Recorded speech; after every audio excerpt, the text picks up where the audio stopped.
दक्षिण आफ्रिकेतील क्वाझुलू नटाल प्रांतात शुक्रवारी एक बांधकाम सुरू असलेलं 4 मजली हिंदू मंदिर कोसळलंय। या दुर्घटनेत 4 लोकांचा मृत्यू झाला, त्यात एका भारतीय वंशाच्या एका व्यक्तीचाही समावेश आहे। हे मंदिर शहराच्या उत्तरेकडील एका टेकडीवर आहे। दुर्घटनेच्या वेळी बांधकाम मजुरांसोबत मंदिराशी संबंधित लोकही या घटनास्थळी उपस्थित होते। भगवान नृसिंहदेवाची जगातील सर्वात मोठी मूर्ती स्थापित करण्याची इथं प्रक्रिया सुरू आहे। यात भारतातून आणलेले दगड आणि घटनास्थळी उत्खननातून मिळालेल्या खडकांचा वापर केला जातोय।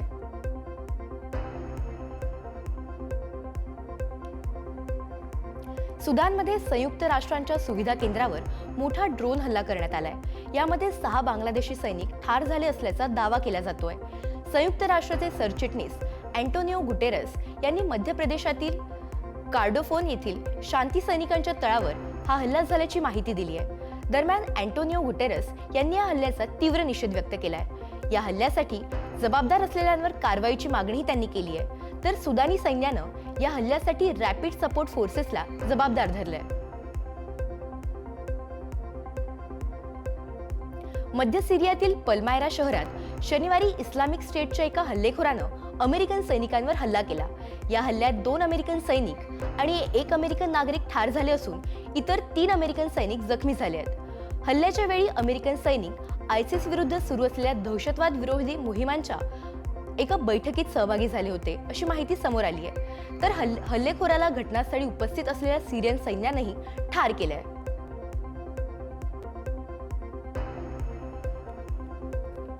सध्या रशिया आणि युक्रेन युद्ध तीव्र झालंय। यामुळे आंतरराष्ट्रीय स्तरावर चिंतेचं वातावरण आहे। अनेक युरोपीय देश आणि अमेरिका दोन्ही देशात शांतता प्रस्थापित करण्याचा प्रयत्न करतायत, मात्र दोन्ही देशातील संघर्षावर कोणताही तोडगा निघालेला नाही। या सर्व घडामोडींदरम्यान युक्रेनच्या अधिकाऱ्यानं ब्रिटनला 3ऱ्या महायुद्धाचा इशारा दिलाय। रशियात 3ऱ्या महायुद्धाची सुरुवात करण्याची शक्यता आहे, पण रशियापुढे ब्रिटन टिकू शकणार नाही, असंही खळबळजनक विधान या अधिकाऱ्यानं केलंय।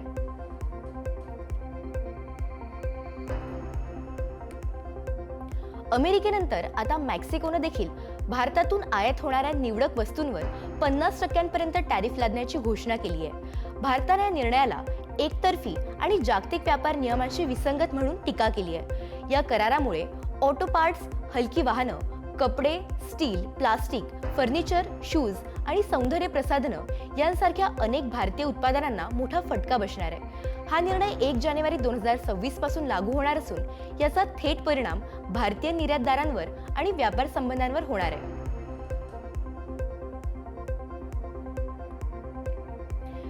H-1B व्हिसावरून अमेरिकेचे राष्ट्राध्यक्ष डोनाल्ड ट्रम्प अडचणीत येण्याची शक्यता आहे। नव्या H-1B व्हिसा अर्जावर $1 लाख शुल्क लादण्याचा निर्णय बेकायदेशीर असल्याचं सांगत अमेरिकेतील 19 राज्यांनी या निर्णयाला कोर्टात आव्हान दिल्याची माहिती समोर आली आहे। H-1B व्हिसा कडक करण्याच्या निर्णयावर आरोग्य सेवा, शिक्षण आणि तंत्रज्ञान यासारख्या महत्त्वाच्या क्षेत्रांमध्ये प्रतिभावंतांची कमतरता वाढेल अशी भीतीही या राज्यांनी व्यक्त केली आहे। आधीच भारतावर अतिरिक्त लादलेल्या करामुळे ट्रम्प सरकारवर अमेरिकन नागरिक संतप्त आहेत, त्यात त्यांच्या निर्णयामुळे ते अधिक अडचणीत आले आहेत। अमेरिकेचे राष्ट्राध्यक्ष डोनाल्ड ट्रम्प यांनी पुन्हा एकदा इशारा दिलाय। एका पोस्टमधून ट्रम्प यांनी इंडियाना राज्य सिनेटमधील रिपब्लिकन सदस्यांवर टीका केली आहे। इंडियाना राज्यातील ज्या रिपब्लिकन नेत्यांनी प्रस्तावित पुनर्रचना बदलांना विरोध केला, त्यांच्या विरोधात ते प्राथमिक निवडणुकीत उमेदवारांना पाठिंबा देतील, असं ट्रम्प यांनी म्हटलंय। तर हे विधेयक मंजूर न झाल्यानं ट्रम्प यांनी विशेषतः इंडियाना राज्य विधानसभेतील GOP नेते रॉड्रिक ब्रे यांना लक्ष्य केलंय। अमेरिकेनं व्हेनेझुएलाचे अध्यक्ष निकोलस मादुरो यांच्यावर दबाव वाढवण्यासाठी व्हेनेझुएलाच्या तेल निर्यातीवर कठोर निर्बंध लादले आहेत। त्यामुळे 1 कोटी बॅरल तेल घेऊन जाणारे अनेक टँकर व्हेनेझुएलाच्या पाण्यात अडकलेत। यामुळे जागतिक बाजारात पुरवठा विस्कळीत झालाय। मात्र या बंदीचा भारतावर फारसा परिणाम होणार नाही, कारण भारतानं अमेरिकेच्या दबावानंतर व्हेनेझुएलामधून तेल आयात जवळजवळ थांबवली आहे आणि तो पुरवठा आता रशिया आणि मध्य पूर्वेकडून सुनिश्चित केला आहे।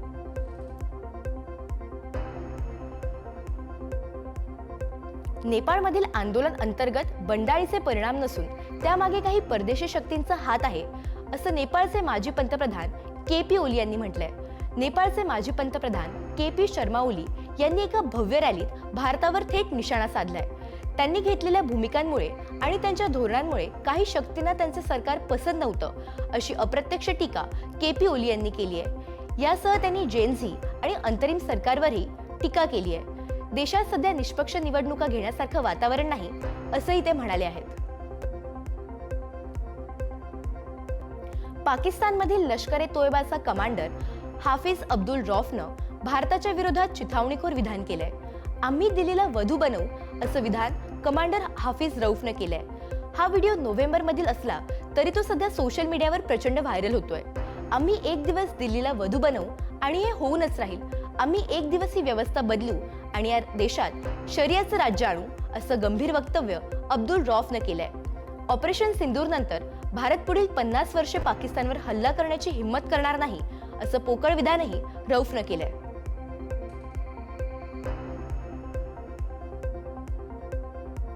परराष्ट्र व्यवहार मंत्री एस जयशंकर यांनी शनिवारी संयुक्त अरब अमिरातीमध्ये आयोजित सर बनियास फोरमच्या निमित्तानं इजिप्त आणि युरोपमधील मंत्र्यांसोबत बैठका घेतल्या. फोरममध्ये इजिप्तचे परराष्ट्र व्यवहार मंत्री डॉक्टर बद्र अब्देलाट्टी यांची जयशंकर यांनी भेट घेतली. या कार्यक्रमादरम्यान त्यांनी लक्झेंबर्ग आणि पोलंडचे उपपंतप्रधान तसंच परराष्ट्र व्यवहार मंत्री आणि लाटवियाच्या परराष्ट्र व्यवहार मंत्र्यांसह अनेक युरोपीय नेत्यांची भेट घेतली. सगळ्यांना भेटून आनंद झाला, अशी पोस्ट एस जयशंकर यांनी या भेटीनंतर शेअर केली.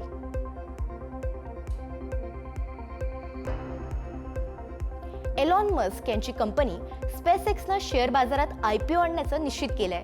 या कंपनीचं मूल्यांकन $800 अब्ज झालं असून कंपनीनं ऑफरिंगमध्ये शेअरची किंमत $421 निश्चित केली आहे. कंपनीचे CFO ब्रेट जॉन्सन यांनी शेअर होल्डर्सला पाठवलेल्या मेमोमध्ये ही माहिती दिली आहे. याआधी जुलैमध्ये $400 अब्ज मूल्यांकन होतं, तेव्हा शेअरची किंमत $212 होती. स्पेसएक्स स्टारलिंकद्वारे लो अर्थ ऑर्बिटमधून इंटरनेट सेवा देतोय, जी हजारो उपग्रहांवरून चालते आणि लाखो ग्राहकांना सेवा पुरवते. अर्जेंटिनाचा स्टार फुटबॉलपटू लिओनेल मेसी याच्या गोट इंडिया टूर 2025चे प्रमोटर आणि मुख्य आयोजक सताद्रू दत्त यांना विधाननगर न्यायालयानं 14 दिवसांची पोलीस कोठडी सुनावली आहे. कोलकात्यातील सॉल्ट लेक स्टेडियममध्ये मेसीच्या कार्यक्रमादरम्यान झालेला गोंधळ आणि तोडफोडीच्या घटनेनंतर कोलकाता पोलिसांनी सताद्रू दत्त यांना काल अटक केली होती. मेसीच्या कार्यक्रमादरम्यान चाहत्यांना योग्य प्रकारे खेळाडूला पाहता न आल्यानं संतप्त प्रेक्षकांनी स्टेडियममध्ये गोंधळ घातला आणि तोडफोड केली होती. या घटनेनंतर पोलिसांनी आयोजक सताद्रू दत्त यांच्यावर गैरव्यवस्थापन आणि सार्वजनिक सुव्यवस्थेचं उल्लंघन केल्याप्रकरणी गुन्हा दाखल केला होता. लिओनेल मेसीच्या कोलकाता दौऱ्यात सॉल्ट लेक स्टेडियमवर झालेल्या गोंधळामुळे पश्चिम बंगालच्या राजकारणात मोठा वाद निर्माण झालाय. या गोंधळाची जबाबदारी घेत राज्याच्या गृहमंत्री असलेल्या मुख्यमंत्री ममता बॅनर्जी यांनाच अटक करावी, अशी थेट मागणी आसामचे मुख्यमंत्री आणि भाजपचे ज्येष्ठ नेते हिमंत बिस्वा शर्मा यांनी केली आहे. पत्रकारांशी बोलताना शर्मा यांनी पश्चिम बंगालमधील कायदा आणि सुव्यवस्थेवर तीव्र टीका केली आहे. कोलकातामधील मेसीच्या कार्यक्रमात झालेला गोंधळ हा पश्चिम बंगालमधील कायद्याचं राज्य पूर्णपणे कोलमडलं आहे हे दाखवतो, असं विधान हिमंत बिस्वा शर्मा यांनी केलंय. गेल्या काही दिवसांपासून विमानसेवेचा बोजवारा उडालेल्या आणि हजारो प्रवाशांना मनस्ताप भोगावा लागणाऱ्या इंडिगो विमान कंपनीला GSTच्या एका प्रकरणात सुमारे 59 कोटी रुपयांचा दंड ठोठावण्यात आलाय. या कारवाईवर इंडिगोनं दिल्ली साऊथ कमिशन रेटमधील GSTच्या अतिरिक्त आयुक्तांनी दिलेला हा आदेश चुकीचा असून त्याविरोधात आम्ही संबंधित प्राधिकरणाकडे अर्ज करणार असल्याचं सांगितलंय. दरम्यान या आदेशाचा आर्थिक स्थितीवर किंवा कामकाजावर कोणताच परिणाम होणार नसल्याचा दावा देखील इंडिगोकडून करण्यात आलाय. इंडिगोच्या विमानांच्या वेळापत्रकात आणि सेवांमध्ये आलेल्या प्रचंड गोंधळामुळे प्रवाशांचे हाल सुरूच आहेत. अनेक विमानांना झालेला विलंब, उड्डाणं रद्द होणं आणि प्रवाशांना दिल्या जाणाऱ्या वाईट वागणुकीमुळे कंपनीच्या समस्या अजून वाढत आहेत. दरम्यान प्रवाशांना झालेल्या त्रासामुळे जवळपास 829 संतप्त प्रवाशांनी एकत्र येऊन भरपाईसाठी न्यायालयात खटला दाखल करण्याची तयारी सुरू केली आहे. प्रवाशांच्या बाजूने बोलणारे हवाई वाहतूक क्षेत्रातील तज्ज्ञ आणि ग्राहक संरक्षण वकील डॉक्टर सुधीर शुक्ला यांनी हा दावा केलाय. इंडिगोच्या खराब सेवांमुळे झालेल्या नुकसानीसाठी हे 829 प्रवासी एकत्र येत आहेत आणि लवकरच ते कंपनी विरुद्ध कोर्टात भरपाईसाठी दावा दाखल करणार आहे असं त्यांनी सांगितलंय.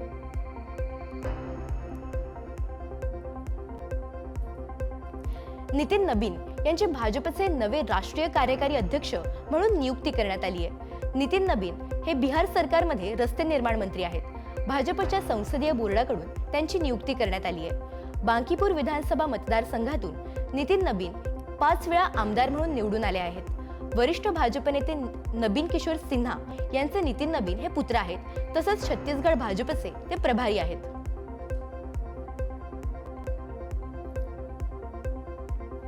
केरळच्या तिरुवनंतपुरम महापालिकेच्या निवडणुकीत भाजपनं अभूतपूर्व यश मिळवलंय आणि डाव्या लोकशाही आघाडीचा मजबूत बालेकिल्ला उद्ध्वस्त केलाय. या निवडणुकीत भाजपनं 123 जागांपैकी तब्बल 50 वॉर्डांमध्ये एकहाती विजय मिळवलाय. यामुळे केरळच्या राजकारणात एक मोठं आणि महत्त्वाचं वळण येण्याची शक्यता आहे. तर केरळ कॅडरमधील पहिल्या महिला IPS अधिकारी आर श्रीलेखा या तिरुवनंतपुरमच्या महापौर बनू शकतात अशी सध्या जोरदार चर्चा सुरू आहे.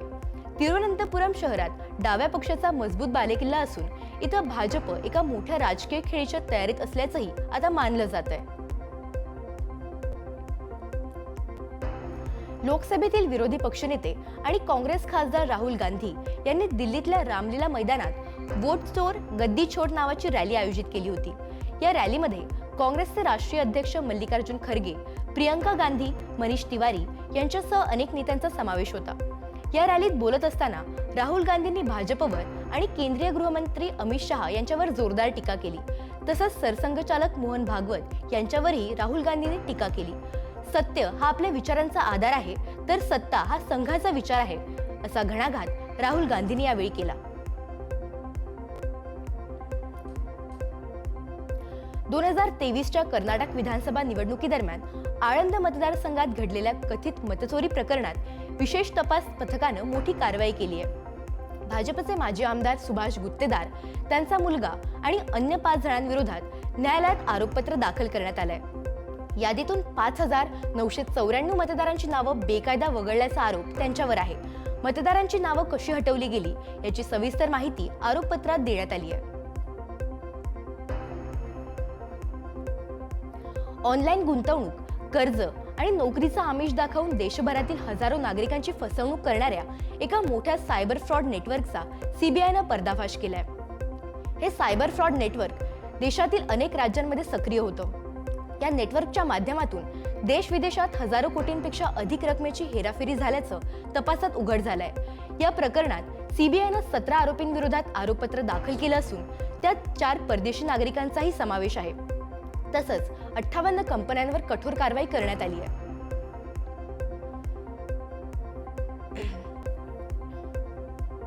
मध्य प्रदेशातील जोहद गावाजवळ सगर नदीच्या 12 फूट उंच पुलावरून स्कूल बस खाली कोसळली.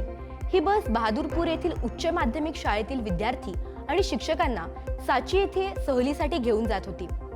या अपघातात 28 मुलं जखमी झाली आहेत. समोरून येणाऱ्या एका वाहनाला रस्ता देण्यासाठी चालकानं बस बाजूला घेतली. याच वेळी बस अनियंत्रित होऊन थेट नदीत कोसळली. घटनेची माहिती मिळताच प्रशासकीय अधिकारी आणि पोलीस घटनास्थळी पोहोचले. त्यांनी तात्काळ बसमधून मुलांना बाहेर काढायला मदत केली.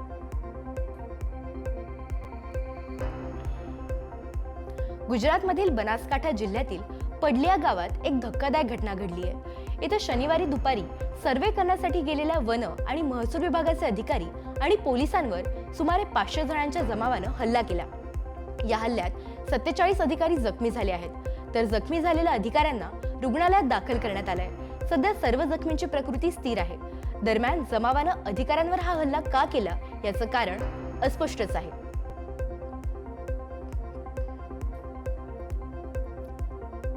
गोव्याहून दिल्लीला जात असलेल्या इंडिगोच्या विमानामधून प्रवास करत असलेल्या एका अमेरिकन महिलेचे काँग्रेसच्या महिला नेत्यानं दाखवलेल्या प्रसंगावधानामुळे प्राण वाचल्याची घटना समोर आली आहे.